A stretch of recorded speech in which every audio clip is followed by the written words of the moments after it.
ಇನ್ನು ಕೈ ಶಾಸಕರು ಸಂಸದರ ಮನೆ ಮೇಲೆ ಇಡಿ ದಾಳಿ ಆಗೋದು ಸಹಜ, ಅಲ್ಲೇನೂ ಆಶ್ಚರ್ಯ ಇಲ್ಲ. ಬಿಜೆಪಿಗೆ ಹೋದ್ರೆ ವಾಷಿಂಗ್ ಮೆಷಿನ್ ರೀತಿ ಕ್ಲೀನ್ ಆಗಿ ಬರ್ತಾರೆ. ಬಿಜೆಪಿಗೆ ಸೆಳೆಯೋದಕ್ಕೆ ಇಡಿ ಅಸ್ತ್ರ ದೇಶದಲ್ಲಿ ಬಳಕೆ ಆಗ್ತಾ ಇದೆ. ಕೇಂದ್ರ ಸರ್ಕಾರದ ವಿರುದ್ಧ ಸಚಿವ ಮಂಕಾಳು ವೈದ್ಯ ಕಿಡಿಕಾರಿದ್ದಾರೆ. ಸತೀಶ್ ಮೊಬೈಲ್ ಸ್ವಿಚ್ ಆಫ್ ಮಾಡಿ ಎಲ್ಲೂ ಹೋಗಿಲ್ಲ, ದೆಹಲಿಯ ಆಸ್ಪತ್ರೆಯಲ್ಲಿ ದಾಖಲಾಗಿ ಚಿಕಿತ್ಸೆ ಪಡಿತಾ ಇದ್ದಾರೆ. ಇಡಿ ದಾಳಿಯನ್ನ ಸೈಲ್ ಸಮರ್ಥವಾಗಿ ಎದುರಿಸ್ತಾರೆ ಅನ್ನೋ ನಂಬಿಕೆ ಇದೆ.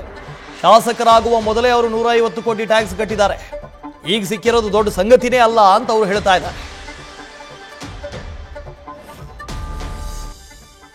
ಇಡಿ ದಾಳಿ ಆಗ್ತದೆ ಗೊತ್ತಿರುವಂಥದ್ದು. ಯಾರು ಕಾಂಗ್ರೆಸ್ ಶಾಸಕರು ಇರ್ತಾರೆ, ಯಾರು ಮತ್ತೆ ವಿನ್ ಆಗ್ತಾರೆ ಅನ್ನೋದು ಗೊತ್ತಾಗ್ತದೆ. ಅಂಥವ್ರಿಗೆ ತೊಂದರೆ ಕೊಡೋದೇ ಅವ್ರ ಕೆಲಸ. ಕಾಂಗ್ರೆಸ್ನವ್ರಿಗೆ ಮಾತ್ರ ತೊಂದರೆ ಕೊಡ್ತಾರೆ.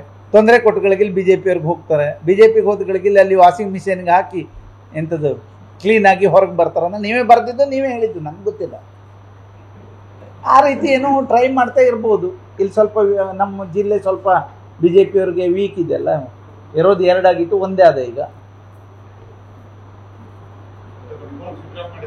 ಫೋನ್ ಸ್ವಿಚ್ ಆಫ್ ಮಾಡಿಕೊಂಡು ಎಲ್ಲೂ ಹೋಗಲಿಲ್ಲ.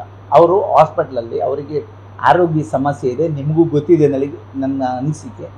ಅವರು ಹಾಸ್ಪಿಟ್ಲ್ ಹೋಗಿ ಇಡೀ ಅವ್ರ ಮನೆಗೆ ಬಂದು ರೇಡ್ ಮಾಡೋಕ್ಕಿಂತ ಮೊದಲೇ ಅವ್ರು ಹಾಸ್ಪಿಟ್ಲಲ್ಲಿದ್ದಾರೆ. ಡೆಲ್ಲಿಲಿ ಹಾಸ್ಪಿಟ್ಲಲ್ಲಿದ್ದಾರೆ. ಅಲ್ಲಿ ಇರೋದೇ 2 ಕಡೆ, ಡೆಲ್ಲಿ ಬಿಟ್ಟರೆ ಹೈದರಾಬಾದ್ಗೆ ಹೋಗ್ಬೇಕು. ಆ ಸಮಸ್ಯೆಗೆ ಏನು ಅಂತ ಬೇಡ, ಅವ್ರ ಆರೋಗ್ಯ ಚೆನ್ನಾಗಾಗಲಿ.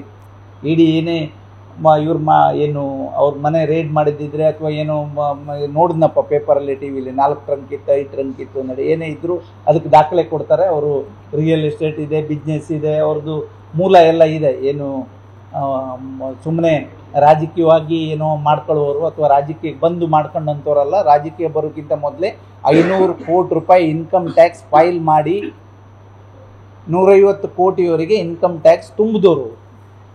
ನಮಗೂ ಗೊತ್ತಿದೆ, ನಿಮಗೂ ಗೊತ್ತಿದೆ.